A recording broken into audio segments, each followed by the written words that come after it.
What your Elden Ring armor set says about you, Season 2. Glide's armor. When a friend falls, we show remembrance, and you show your respect by wearing the armor of the best boy you know. Glide's armor has solid magical and physical defense, and the helm and cape work together nicely to make you look like a beast warrior of the shadows. The Kaiden armor set. One of the earliest armors you can get in the game, the Kaiden set is perfect to get you through early game. You're an early game boss if you wear this set. Not to mention the Kaiden sellswords also drop the Dismounter, a fantastic curved breaksword with a unique charged R2. The Royal Remains armor. The Royal Remains armor is originally worn by a total jerk who attacks you in the round table for no reason, but is actually a pretty dope set. Wearing this set lets you bring out your inner spooky boy and has the added bonus of giving you HP regen when under 18%, helping you get back to full health faster.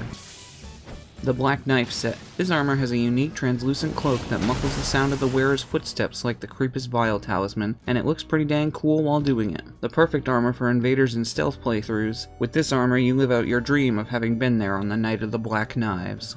The Erdtree Guardian set. This armor has a unique but interesting appearance that somehow makes you blur the line between ugly and beautiful. If you find yourself fortunate enough to get the full bloom chest piece, then you'll receive extra healing when you drink from your Estus flask at the cost of losing a bit of visibility from the blooming buds on your back. If you're wearing this, it's clear you understand the meta of the game. The Beast Champion set. The chosen armor of our good friend Bernal, this armor is quite useful for both poise and fashion, although the helmet leaves something to be desired. Still, this is one of the few blue-caped armor sets in the game that looks fantastic from the back, and you'll look quite distinct after you alter it from its capeless form. If you're wearing this, there's no doubt you're respectful. The Drake Knight set. Following the trend of ugly helms but interesting everywhere else, this armor is found quite late in the game at Crumbling Far Missoula, but the scarf and Drakewing cape more than make up for that. If you're wearing this, I always assume you're going to use Dragon Breath. The chest piece looks great in most mixed armor sets, and maybe we'll get something that works with that pointy helm in the DLC. The Brier Armor.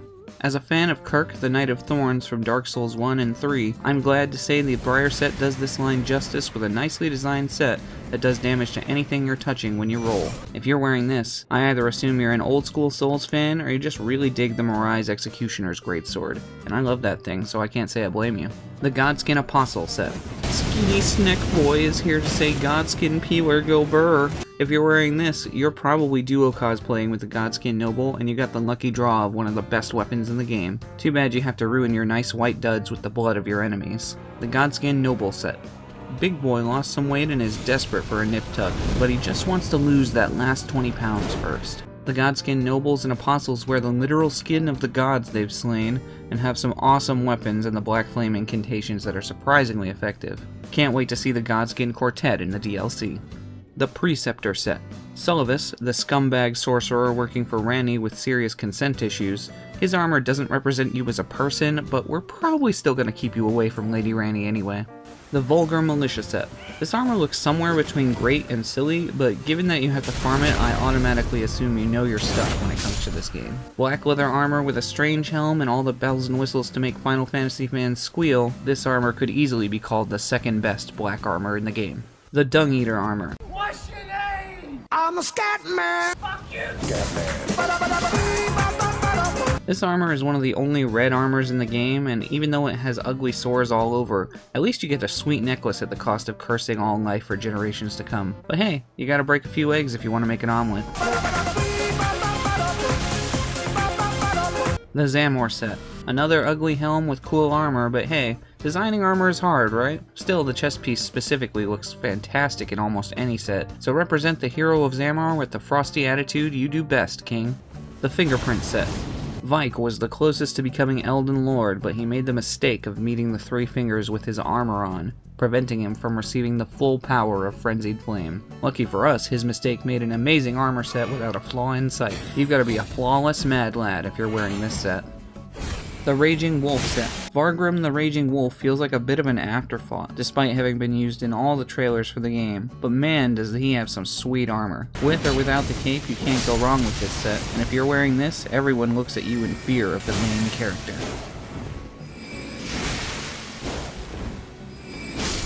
The Gold Mask set. The venerable gold mask is an enigma of radiant ideology, and you wear his set in hope of reaching the philosophic bliss of enlightenment. Just try not to go insane if you find out the king and queen are the same person, okay? The Malformed Dragon set. Not necessarily as ugly a set as it appears on first glance. The malformed dragon set grows on you after a while. Sporting sweet spikes and a dragon on the helm, it's actually somewhat intimidating, and if you're wearing this, it's because you're going to call down the heavens themselves to strike down your foes. The Sanguin Noble set. What's up with that pool of blood over there? It looks like there's something coming out of... Oh crap, it's a Sanguin Noble. Watch your back. Any player you see wearing this is a master of bleed. Now if only there was an incantation that let you move as a puddle of blood. The Traveling Merchant set. What are you buying?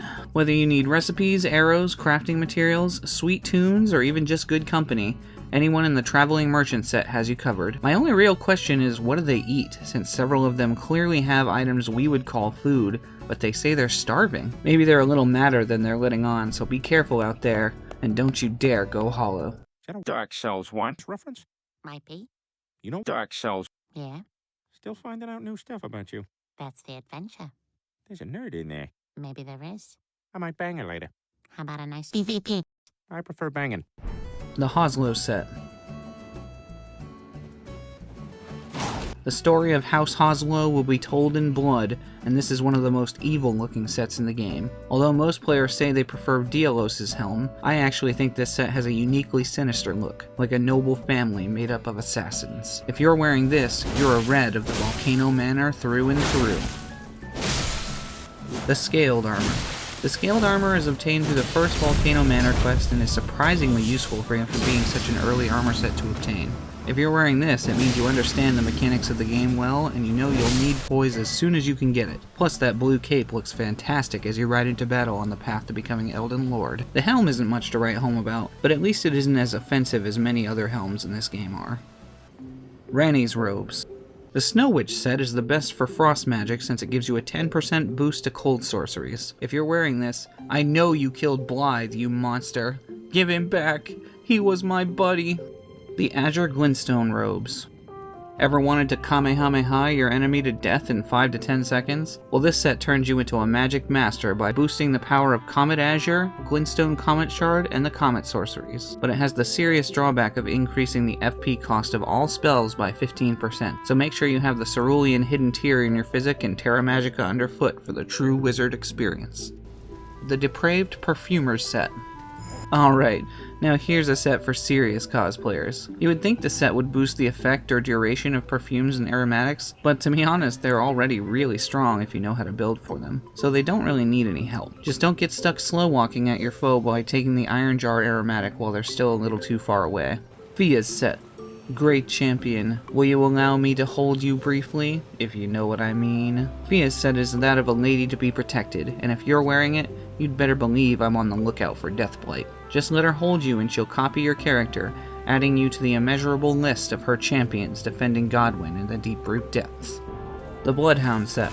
Surprisingly little is known about the Bloodhound Knights besides their incredible tracking abilities, but not gonna lie, they actually have some pretty sick drip. If you're wearing this, everyone assumes you're a dogged fellow with an unshakable will, so watch out when you see this armor coming for you. No armor. They say fear the naked man, and the light roll and light load one-shot potential strike fear into the hearts of gamers across the lands between. This armor, or lack thereof, is a setup of choice for speedrunners, and you either strike fear into your enemies' hearts or get crushed for having no resistances every time. But the obvious answer is just don't get hit, because it's always that simple when you're light rolling. The Blue Silver set. The signature set of Generation 1 Albinaurics, the blue-silver set is surprisingly fashionable despite lacking poise. Still, if you're wearing this, no one thinks you farmed it. We all know what you did to Latenna, and we'll never forgive you. The Spellblade set. The signature set of Roger, this set has one of the widest brimmed wizard hats you'll find in the game. If you're wearing this, you have good taste in fashion and are probably a fan of Big Hat Logan from Dark Souls 1. Unfortunately, Roger has to die a slow, painful death for you to get it from him, but hey, at least you don't have to kill him for it, am I right? Leave a suggestion of what armor set you want to see next in the comments.